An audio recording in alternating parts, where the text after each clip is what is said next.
The days might be getting shorter, but that means the night is longer, and that's an excellent time to curl up with a good read. I'm excited to bring you these new books from the bestseller lists. Let's get started with Mexican Gothic by Silvia Moreno Garcia. After receiving a frantic letter from her newlywed cousin, begging for someone to save her from a mysterious doom, Noemi heads to High Place, a distant house in the Mexican countryside. She's not sure what she'll find. Is her cousin mentally ill? Her cousin's husband, a handsome Englishman, is a stranger who is both menacing and alluring, and the house itself, a legacy of the family's colossal wealth and power, begins to invade Noemi's dreams with visions of blood and doom. Noemi is also an unlikely rescuer.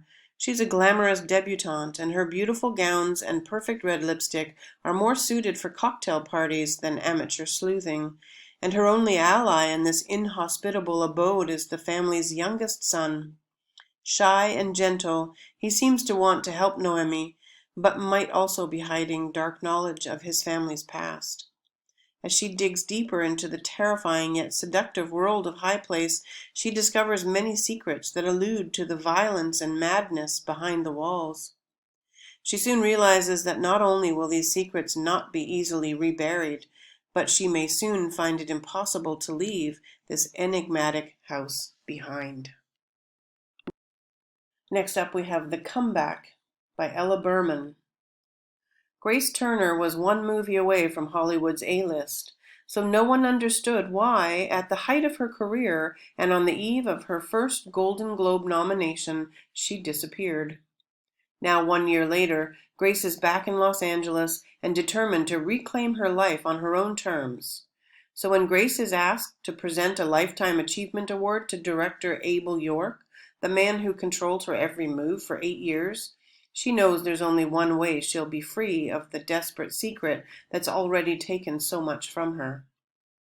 The Comeback is a moving and provocative story of justice in the #MeToo era, a true page-turner about a young woman finding the strength and the power of her voice. Next up we have Well-Behaved Indian Women, a novel by Soumya Dave. Three women reckon with familial expectations in Soumya Dave's novel that follows Simran, her mother Nandini, and Nandini's mother Mimi as they grapple with their interpersonal relationships and the tension between tradition and progress. Simran has always felt harshly judged by her mother Nandini, especially when it comes to her little writing hobby. But when a charismatic and highly respected journalist careens into Simran's life, she begins to question not only her future as a psychologist, but her engagement to her high school sweetheart. Nandini has strived to create an easy life for her children in America. From dealing with her husband's demanding family to the casual racism of her patients, everything Nandini has endured has been for her children's sake. It isn't until an old colleague makes her a life-changing offer that Nandini realizes that while she was busy focusing on being the perfect Indian woman, she's let herself slip away. Mimi has failed her daughter Nandini in ways she'll never be able to fix or forget. But with her granddaughter, she has the chance to be supportive and offer help when it's needed. As life begins to pull Nandini and Simran apart, Mimi is determined to be the bridge that keeps them connected, even as she carries her own secret burden. Last but not least, we have a Good Morning America book club pick, In 5 Years by Rebecca Searle. Dani has the perfectly crafted answer for where she sees herself in 5 years when asked at the most important interview of her life. Her 5-year plan gets even more secure when, after nailing that interview, her boyfriend proposes. That night, feeling like everything is on track, she falls asleep but wakes up in a different place with a different man, 5 years in the future. Dani spends 1 hour, exactly 5 years in the future, before she wakes again in her own home on the brink of midnight.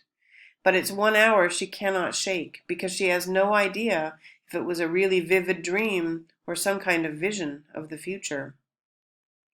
She continues on with her life until, 4.5 years later, she meets the man from this vision.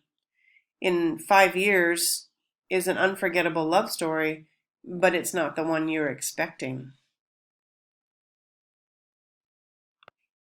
As we head into this season of darker evenings, it's prime reading time, so I hope that you'll get a chance to enjoy some of these excellent reads.